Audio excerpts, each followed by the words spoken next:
So guys, अब हम बात करेंगे merits of departmental undertaking. Merits क्या क्या होते हैं डिपार्टमेंटल अंडरटेकिंग के। तो मेरिट्स में सबसे पहली बात आती है कंप्लीट गवर्नमेंट कंट्रोल। हमने बताया एक पूरी की पूरी मिनिस्ट्री होती है। मिनिस्ट्री क्या करती है? मिनिस्ट्री का मतलब एक गवर्नमेंट का ही एक मिनिस्टर होता है जो उसका लीडर होता है डिपार्टमेंट का, और उसके नीचे बहुत सारे ऑफिसर्स होते हैं, सब गवर्नमेंट के कंट्रोल में काम करते हैं। तो कंप्लीट गवर्नमेंट कंट्रोल है यहाँ पे। जब गवर्नमेंट ने अपना मिनिस्टर अपॉइंट किया है तो गवर्नमेंट का कंट्रोल तो होना ही है, ठीक है ना। फिर क्या कह रहे हैं, पार्लियामेंट भी कुछ इफ़ेक्टिव कंट्रोल्स लगा सकती है। कहीं ऐसा तो नहीं है कि मिनिस्टर अपनी जो ड्यूटीज़ हैं, रेस्पॉन्सिबिलिटीज़ हैं, वो अच्छी तरह पूरी नहीं कर रहा है, पावर का गलत इस्तेमाल कर रहा है, तो पार्लियामेंट भी कुछ कंट्रोल लगा सकती है, बट रहेगा गवर्नमेंट के अंडर कंट्रोल में, ठीक है। आंसरेबल टू पार्लियामेंट, वही वाली बात आ गई कि सारा का सारा लेखा जोखा किसको सौंपना है? पार्लियामेंट को सौंपना है। आपने क्या किया है, अकाउंटेबिलिटी, पूरी की पूरी परफॉर्मेंस शीट आपको लास्ट में देनी पड़ेगी। आपकी जो प्रोग्रेस रिपोर्ट है, वो परफॉर्मेंस रिपोर्ट है, वो कहाँ सबमिट होगी? पार्लियामेंट के पास सबमिट होगी eight the end of the year. देखा जाएगा आपने क्या किया है। और ऐसा नहीं है at the end of the year, यदि in the middle of year आप कुछ गलती करते हैं, सबको पता चलता है, तो वो भी पार्लियामेंट में आंसरेबल हो सकता है। आपको उसका आंसर देना पड़ेगा कि आपने गलती कैसे करी है, या आपने उस गलती को कैसे सुधारा है, उसके लिए क्या मेजर्स लिए कि आगे दोबारा से ना हो। ओके।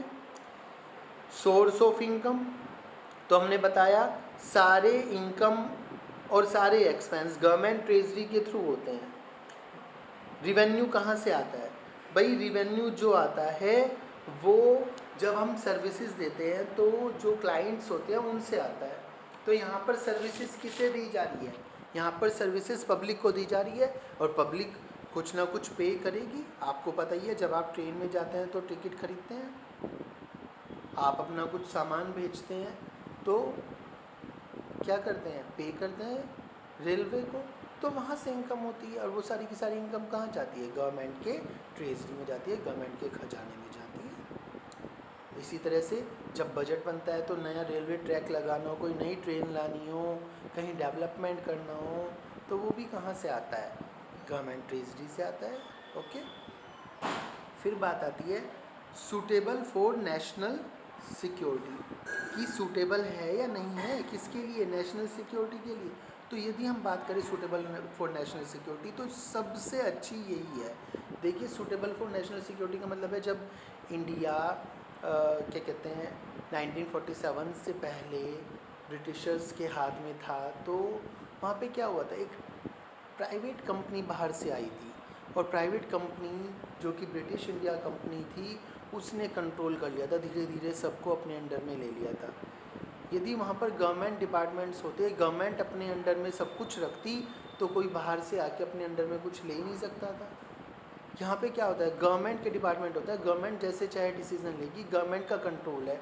यदि कोई प्राइवेट कंपनी आती है तो प्राइवेट कंपनी गवर्नमेंट से तो टक्कर ले ही नहीं सकती, गवर्नमेंट से तो सब कुछ छीन नहीं सकती, वो अपने खुद का सेटअप कर सकती है, बट गवर्नमेंट के कंपटीशन में सेटअप नहीं कर सकती है, ठीक है। तो नेशनल सिक्योरिटी की बात करें तो पूरा का पूरा कंट्रोल किसके हाथ में रहेगा? गवर्नमेंट के हाथ में रहेगा, क्योंकि गवर्नमेंट तो किसी प्राइवेट को पार्टनर बनाने से रही। सुपरविज़न किसके हाथ में रहेगा? गवर्नमेंट के हाथ में रहेगा। तो गवर्नमेंट के हाथ में रहेगा तो नेशनल सिक्योरिटी भी हमारी बहुत अच्छी रहेगी। ओके। तो ये क्या है? Merits of departmental undertaking. अब इनके बाद बात करते हैं हम लिमिटेशंस। क्या है लिमिटेशंस? सबसे पहली लिमिटेशन बेटा, लैक ऑफ फ्लेक्सिबिलिटी। फ्लेक्सिबिलिटी नहीं है। फ्लेक्सिबिलिटी का मतलब है ज़्यादा इम्प्रूवमेंट्स नहीं होते हैं, इनिशिएटिव नहीं लिए जाते हैं अपनी तरफ से गवर्नमेंट के द्वारा। मतलब गवर्नमेंट के जो डिसीजंस हैं उनमें क्या होता है कि आपने एक बार डिसीज़न ले दिया तो उसी तरह से चलते रहते हैं, उसी तरह से सालों साल चलते रहते हैं, ज़्यादा चेंजेस नहीं लाते हैं वो, क्योंकि चेंजेस करना एक तो मुश्किल होता है, फिर गवर्नमेंट इतनी बड़ी होती है कि वो चेंजेस लाने में टाइम लगता है, और जब तक चेंजेस लाने के लिए वो तैयार होते हैं तब तक गवर्नमेंट चेंज हो जाती है, इसलिए लैक ऑफ फ्लेक्सिबिलिटी होती है। ऑटोनोमी नहीं होती है उनके ऑपरेशंस में। ऑटोनोमी क्यों नहीं होती? ऑटोनोमी मतलब छूट नहीं होती ज़्यादा।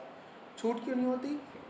क्योंकि जो मिनिस्टर है वो किसके अंडर में है, अपनी गवर्नमेंट के अंडर में है। अब जो गवर्नमेंट कहेगी मिनिस्टर वो करेगा, तो वो ऑटोनॉमी भी क्या हो जाती है, ख़त्म हो जाती है। अब वो अपनी मर्जी से ज़्यादा कुछ कर नहीं पाता है, पहले उसे पूछना पड़ता है, तो फ्लेक्सिबिलिटी क्या हो गई, कम हो गई, चेंजेस क्या हो गए, कम हो गए। नेक्स्ट बात है डिले इन डिसीजन मेकिंग। अभी हमने बात तो करी है कि यदि मिनिस्टर को कोई ज़्यादा बड़ा डिसीजन लेना हो तो उसे पहले किससे पूछना पड़ेगा, गवर्नमेंट से पूछना पड़ेगा। अब गवर्नमेंट से पूछने के लिए उसे क्या करना पड़ेगा, टाइम लगता है, क्योंकि एक ही डिसीजन को जब हायर जो सुपीरियर अपने हैं, सुपीरियर से यदि हम मांगेंगे इजाज़त तो क्या होगा, लेट हो गई। प्रॉम्प्ट डिसीजन मेकिंग नहीं होती एकदम से डिसीजन ले गया और बस हो गया काम, नहीं, पहले उसके लिए कागजी कार्रवाई होगी, डॉक्यूमेंटेशन होगी, पूछा जाएगा हाँ या ना होगा, यदि हाँ हुआ तो हम काम कर सकते हैं, अदरवाइज नहीं उसे कर सकते हैं। तो डिसीजन मेकिंग में बहुत ज़्यादा टाइम लगता है, ये एक लिमिटेशन है। Bureaucracy and conservatism approach. Bureaucracy and conservatism approach में क्या है कि यहाँ पर लोगों को सर्विसेज दी जाती है, किसको, पब्लिक को। ये हमारी सर्विसेज देने के लिए हम जो गवर्नमेंट को अपॉइंट करते हैं, हमने ही तो चुना है। तो ब्यूरोक्रेसी कैसी है, कंजर्वेटिज्म अप्रोच कैसी है कि रिस्की प्रोजेक्ट्स में ये लोग हाथ नहीं डाल सकते, क्योंकि रिस्की प्रोजेक्ट में यदि लॉस हो गया तो पब्लिक का लॉस होगा, तो बच के चलते हैं, ओवर कॉशियस होते हैं, हर जगह बच के चलते हैं ब्यूरोक्रेट्स। क्यों, क्योंकि उनको अपनी गवर्नमेंट भी तो बचानी है। यदि उनसे कोई गलती होगी, उन्होंने किसी रिस्की प्रोजेक्ट को चुन लिया, चूज़ कर लिया और उस पर काम करना शुरू कर दिया और बाद में लॉस हो गया, तो पब्लिक क्या कहेगी, देखो हमारे पैसे का गलत इस्तेमाल कर रही है गवर्नमेंट। तो वो क्या करती है, अपनी गवर्नमेंट बचाने के लिए रिस्की प्रोजेक्ट्स लेती नहीं है, और रिस्की प्रोजेक्ट नहीं लेती है तो मतलब ओवर कॉशियस होती है, कंजर्वेटिज्म चलती है। ये बात कहीं हद तक ठीक भी है कि हमारा पैसा ख़राब भी नहीं होना चाहिए, ठीक है, और कहीं हद तक थोड़ा सा प्रॉब्लम भी है। चलिए नेक्स्ट बात है रेड टेपिज्म। रेड टेपिज्म क्या है कि जो डे टू डे ऑपरेशंस हैं उनके, उसके लिए भी उन्हें सैंक्शन लेनी पड़ती है, इजाज़त लेनी पड़ती है, क्या काम करे क्या काम नहीं करे। मिनिस्टर से, ऑफिसर्स अपने आप से ज़्यादा काम नहीं कर सकते, क्योंकि ऐसे रूल्स रेगुलेशंस बनाए हैं कि अपने आप से डिसीजन लिया ही नहीं जा सकता ऑफिसर्स के द्वारा, पहले उन्हें अपने कंसर्न मिनिस्टर से पूछना पड़ेगा, कंसर्न मिनिस्टर कहेगा तो काम होगा। तो ये ऐसे अनअवॉइडेबल पोजीशन में प्रॉब्लम में डाल देती है, जिससे प्रॉब्लम होती है। अनअवॉइडेबल प्रॉब्लम्स कैसी कि ऑर्गेनाइजेशन का काम सही तरह से चल ही नहीं पाता, और ऑर्गेनाइजेशन का काम मतलब कि उस पर्टिकुलर डिपार्टमेंटल अंडरटेकिंग का काम सही तरह से चल ही नहीं पाता। मिनिस्टर से पूछो, हर बात के लिए इजाज़त लो, वही डिले इन डिसीजन मेकिंग हो रही है, रेड टेपिज्म हो रहा है, अपनी मर्जी से तो ऑफिसर्स कुछ कर ही नहीं सकते हैं, तानाशाही है, किसकी है, मिनिस्टर्स और गवर्नमेंट की। रेड टेपिज्म का मतलब होता है तानाशाही। ओके, द नेक्स्ट वन है बेटा अनड्यू गवर्नमेंट इन्फ्लुएंस। गवर्नमेंट का पॉलिटिकल इन्फ्लुएंस ज़्यादा होता है। यदि आप कुछ भी करोगे, पार्लियामेंट में ये बात उठती है, आपने ये कर दिया वो कर दिया, तो लोग अपना काम फ्रीली कर ही नहीं पाते हैं, कुछ भी अच्छा करने से पहले लड़ाई झगड़े होते हैं, ठीक है ना, ये वाली बात है। लास्ट वन है बेटा आपका indifferent to consumer needs. Indifferent to consumer needs का मतलब है कि कंज्यूमर नीड्स जो होती हैं उन्हें पूरी तरह से क्या नहीं कर पाते, हम दे नहीं पाते हैं, कंज्यूमर नीड्स को पूरा नहीं कर पाते हैं। एडिक्वेट सर्विसेज, जितनी पर्याप्त सर्विसेज उन्हें मिलनी चाहिए, नहीं मिल पाते हैं। देखिए हर एक व्यक्ति की इच्छाएं अलग अलग होती हैं, डिफरेंट होती हैं, किसी व्यक्ति को ज़्यादा चाहिए, किसी को कम चाहिए, तो पब्लिक इनडिफरेंट है, ठीक है। अब मुझे जो सर्विसेज चाहिए शायद रेलवे दे रहा हो, बट किसी दूसरे पर्सन को जो सर्विसेज चाहिए रेलवे नहीं दे रहा है, तो वहाँ पे प्रॉब्लम हो जाती है। जैसे कि एग्जांपल लेते हैं, मैं रेलवे में जा रहा हूँ, अब रेल में सफ़र कर रहे हैं, तो मुझे वहाँ से मील चाहिए, खाना चाहिए, मैंने खाना मंगाया। अब खाना मंगाया तो वहाँ पे हो सकता है उसमें वेज आ जाए, नॉन वेज आ जाए, किसी को वेज ज़्यादा पसंद है, किसी को नॉन वेज ज़्यादा पसंद है, ठीक है। तो हर एक जो कंज्यूमर है अपनी अपनी अलग अलग नीड बताएगा, तो वहाँ पे क्या हो जाता है कि सबकी सेटिस्फेक्शन पे खरा नहीं उतर पाते कभी कभी।